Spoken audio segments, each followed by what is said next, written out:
بسم الله الرحمن الرحيم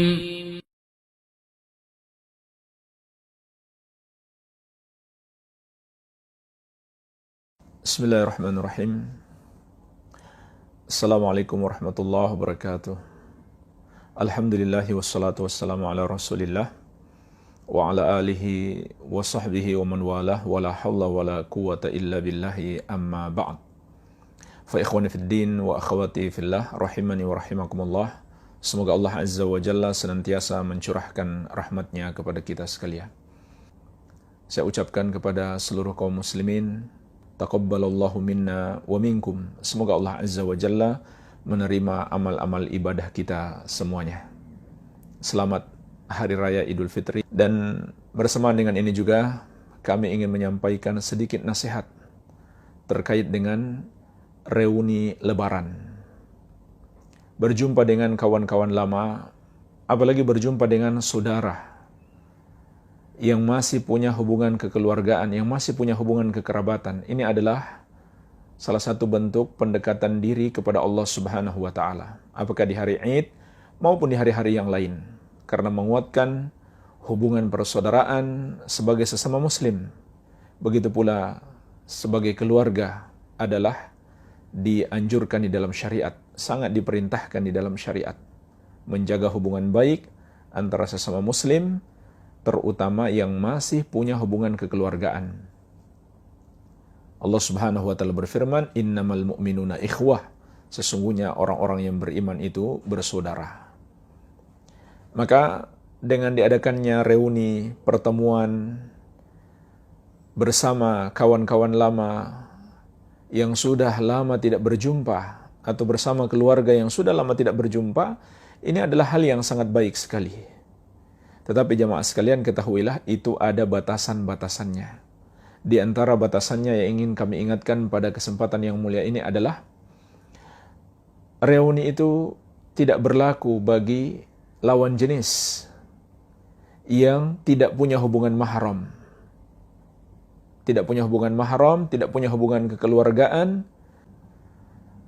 Mengadakan acara reuni dengan kawan-kawan lama yang tidak punya hubungan mahram, itu bukan silaturahmi. Itu bukan pula satu kegiatan yang baik, tapi itu hanyalah mengulangi dosa masa lalu dan menambah dosa di masa sekarang. Kenapa jemaah sekalian? Karena ketika terjadi pertemuan antara laki-laki dan wanita yang bukan mahram, apalagi di sebuah acara besar, maka ada banyak kemungkaran yang terjadi di situ. Di antaranya adalah tidak menjaga pandangan mata. Sulit menjaga pandangan mata. Padahal Allah Azza wa Jalla berfirman, "Wa kullil mu'minina yaghuddu min absarihim wa yahfadhu furujahum, dzalika azka lahum." Katakanlah kepada laki-laki yang beriman, hendaklah mereka menundukkan pandangan mereka, yaitu tidak melihat kepada lawan jenis yang tidak halal bagi mereka, dan memelihara kemaluan mereka, yang demikian itu lebih suci bagi hati mereka.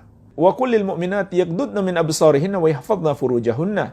Dan katakanlah kepada wanita-wanita yang beriman, hendaklah mereka menundukkan pandangan mereka, tidak melihat kepada laki-laki yang bukan mahramnya atau bukan suaminya, dan hendaklah mereka memelihara kemaluan mereka.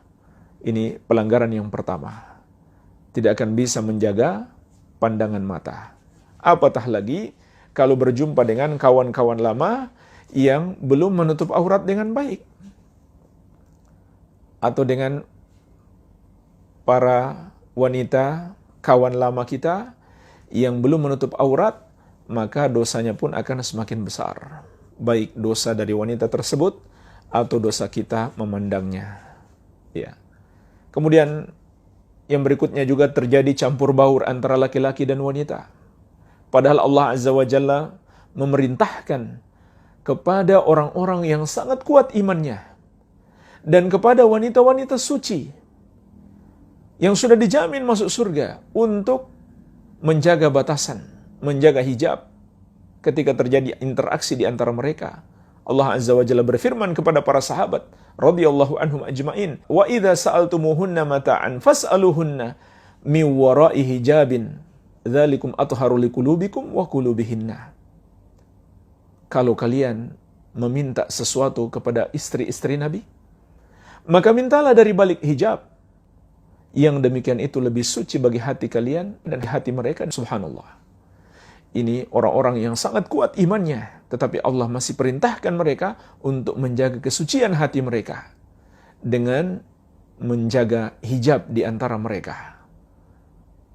Begitu pula jemaah sekalian, apabila berjumpa dengan kawan-kawan lama yang lawan jenis ini, kemudian berjabat tangan, padahal tidak ada hubungan mahram, maka Rasulullah SAW telah mengingatkan, la an yut'ana fi ra'si ahadikum bimikhyatin min hadid khairun lahu min an yamassa imra'atan la tahillulah. Ditusuknya kepala seorang dari kalian dengan jarum besi, itu lebih baik daripada dia menyentuh seorang wanita yang tidak halal baginya. Mengapa jemaah sekalian semua ini dilarang? Karena ini semuanya adalah pintu-pintu yang menjerumuskan kepada zina, hubungan terlarang. Makanya Allah Azza wa Jalla mengingatkan kita, wala taqrabuz zina innahu kana fahisyatan wa sa'a sabila. Janganlah kamu mendekati zina, karena sesungguhnya zina itu adalah perbuatan yang keji dan seburuk-buruknya jalan. Perhatikanlah ayat yang mulia ini. Allah tidak mengatakan langsung jangan berzina, tapi kata Allah jangan mendekati zina. Artinya bukan zinanya saja yang dilarang. Hal-hal yang mendekatkan kita, menjerumuskan kita kepada zina, itu juga dilarang. Mulai dari pandangan mata, bercampur baur, bersentuhan, sampai akhirnya berdua-duaan. Ini semuanya dilarang dalam syariat. Dan ini bahkan bukan sesuatu yang kita khawatirkan lagi. Tetapi ini sudah betul-betul terjadi. Terjadinya perjumpaan, pertemuan dengan kawan-kawan lama yang berlainan jenis ini. Antara laki-laki dan perempuan yang tidak punya hubungan mahram. Kemudian akhirnya mengantarkan kepada perzinaan. Kemudian juga menghancurkan rumah tangga. Karena muncul CLBK, cinta lama bersemi kembali. Cinta yang terlarang. Cinta yang tidak diikat dengan hubungan yang halal. Bersemi kembali. Maka pada akhirnya reuni-reuni seperti ini hanya menjadi pintu setan. Hanya menjadi senjata-senjata setan untuk menghancurkan kita. Jadi ini bukan reuni yang benar.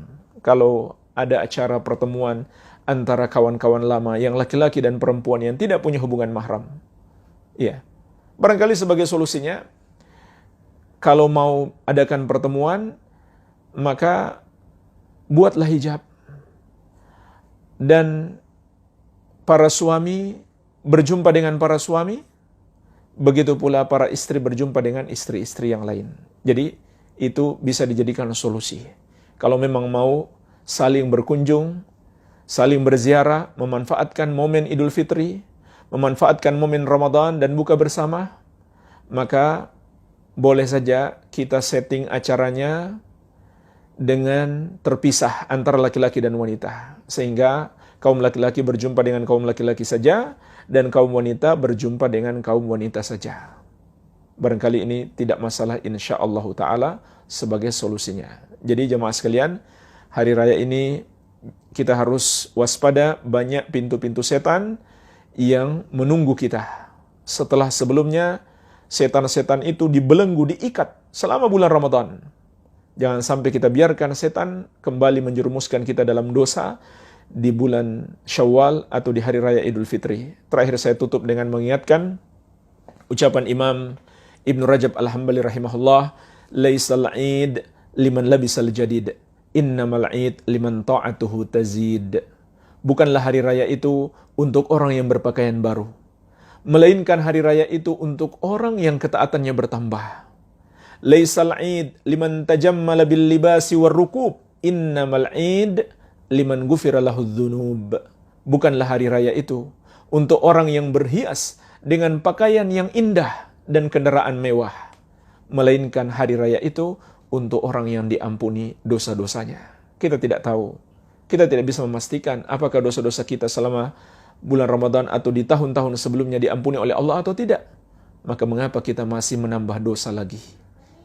Semoga Allah Azza wa Jalla senantiasa melindungi kita dari keburukan dunia dan akhirat, dan semoga Allah Azza wa Jalla senantiasa menganugerahkan kepada kita kebaikan dunia dan akhirat. Wabillahi taufik walhamdulillahi rabbil alamin. Wassalamualaikum warahmatullahi wabarakatuh.